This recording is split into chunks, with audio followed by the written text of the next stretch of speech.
What's cracking, everyone? My name is Ryan, and today I want to talk to you guys about the Fifine K688. Now, this is a USB and XLR dynamic microphone that retails in for just $79.99. I do want to send a special thank you to the folks over at Fifine for sending this to me in exchange for my honest review. All thoughts and opinions are, of course, my own. So the K688 is a follow-up to the K658 that, you may remember, I reviewed just a few months back. Now, with the K688, they added on the option for XLR. They took away the RGB that we got in the K658. But is this an upgrade? Well, keep watching to find out. Now, first of all, let's get one thing clear. Fifine is pronounced Fine. So don't look at me all crazy when I'm saying Fine. I had to actually look that up to find out. In fact, you can look it up for yourself. I mean, seriously, do it. I'll wait or pause it.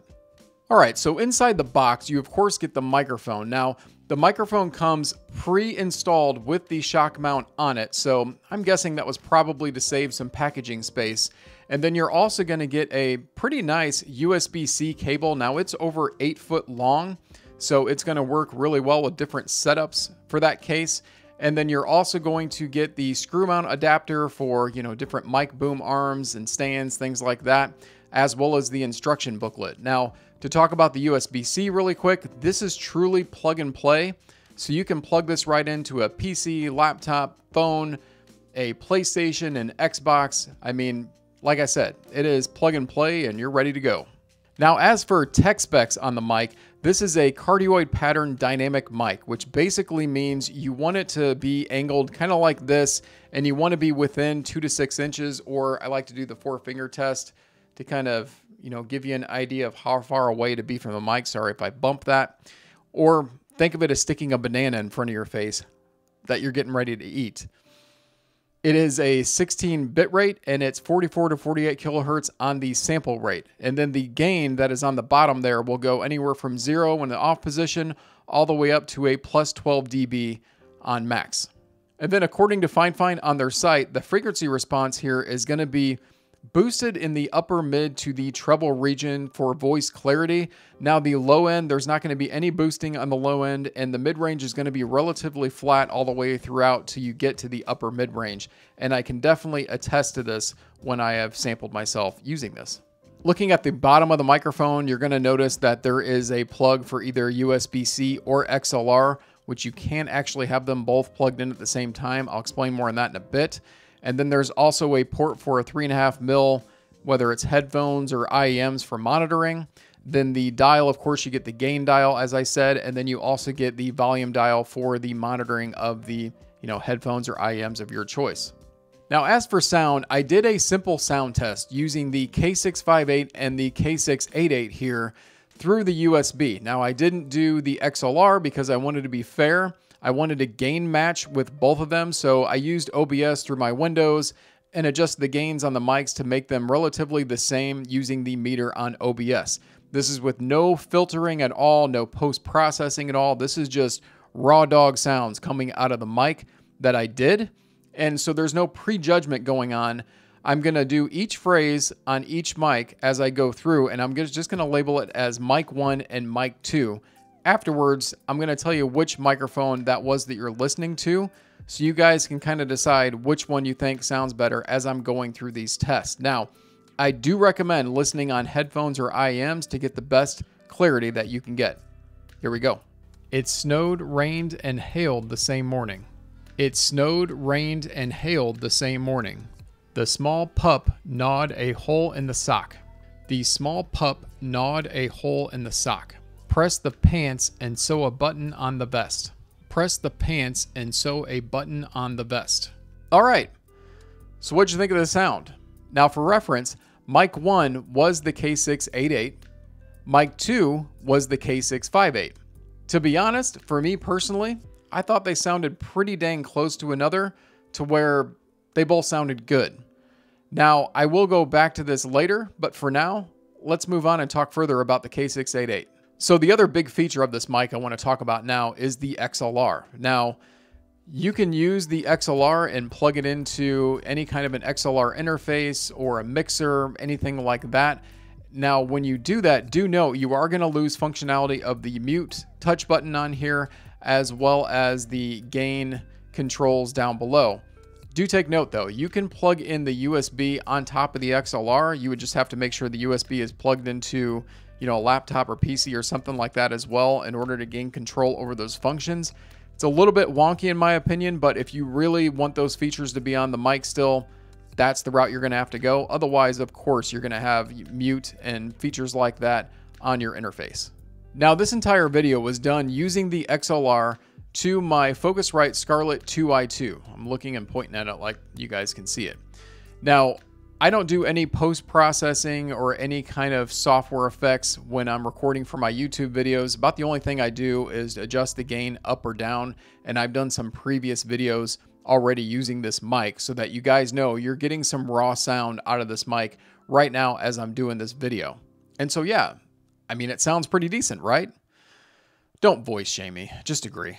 Now, one more thing to note here is that if your interface has phantom power, you will not need to use that with this mic. In fact, if you go on the site, Fifine will tell you not to use the phantom power for the mic, as it's going to do absolutely nothing to your audio. And I did verify this. I did try to turn it on the Focus 2i2 here, and it did absolutely nothing for my audio. Nothing for my audio. Now, what this basically means is that I had to set my gain fairly high on the Scarlett 2i2. In fact, as I'm looking at it now, it's sitting somewhere between 65 and 70% gain on there. Whereas if you had that phantom power, that would help boost that a little more, and you probably wouldn't need as much gain. Now, this is a feature that you're going to see more on higher end mics, so this is no surprise really that this mic wouldn't require phantom power. And it is something to note as well, because when using the USB out of this, I had to crank the gain on the mic almost max to use it through Windows to get my gain set right there as well. So just something to note. And now I said I was going to go back to the K658, and so the biggest difference I would say between the 658 and the 688, if you're talking strictly USB, is I did notice a little bit more of a noticeable noise floor when I was completely silent out of the 658 that I don't necessarily notice with the 688. And then when I go to the XLR on the 688, I definitely notice that the quality is better. Not louder, not boosted or anything like that, just better and more clear. So that is one noticeable difference I would say between the two. So would I technically call that an upgrade? For me, yes. For you, maybe not, because if you're just wanting to go USB, then you're probably going to be perfectly fine with the K658, and you do get those added features of the RGB. All right, so I'm going to do a quick recap here and just tell you, a couple of things that I like about this microphone and a couple of things that I didn't. Now, I'm going to start with the negatives first because I don't want to end on a negative, right? So one thing I didn't really like about this is the fact that it did come pre-installed with the shock mount. The reason why is because of my other setup that I have for my gaming PC. When I hooked this up, the orientation I needed to hook it up to face me and to have it set right actually had the logo of Fifine upside down, to where if I could just remove the shock mount, I could have flipped that around.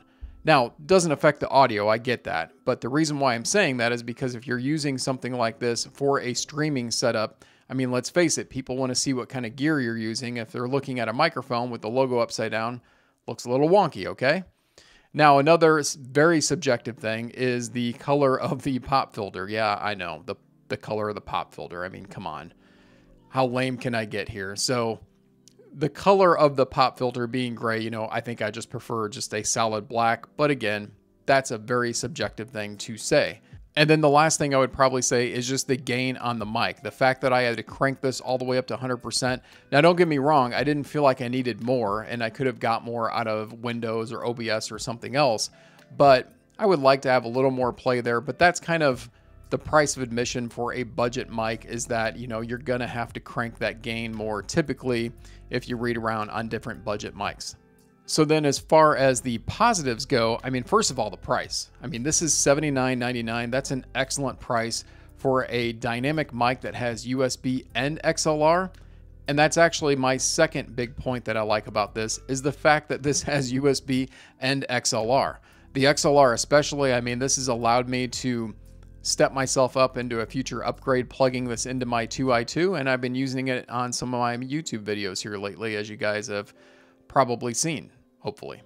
And I mean, the final thing would be the sound. I mean, I really think this sounds good for a mic. I think it actually contends up to mics that are twice the price of this, and that is an excellent thing for a $79.99 USB plug-and-play mic. Do you guys want to see some budget streaming setups that I could recommend? Now we're talking just audio. I mean, I'm a big audio guy, so there's definitely some headphones and IEMs that I can recommend to you that sound fantastic on a budget that you can pair up with something like the K688 or the K658 and this mic boom arm here that I think was just 30 bucks. I mean, you can get, you know, pretty decent setup on a pretty low price overall. So if you want to see that, let me know in the comments down below. I thank you guys for watching. Hopefully you enjoyed this video. If so, please smash that like button. And if you haven't done so already, subscribe to the channel. What are you waiting for? I got future content coming out. All right, guys, I will see you in the next one.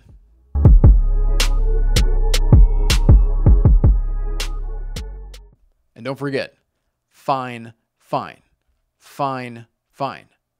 This is fine, fine, fine, fine. Peace.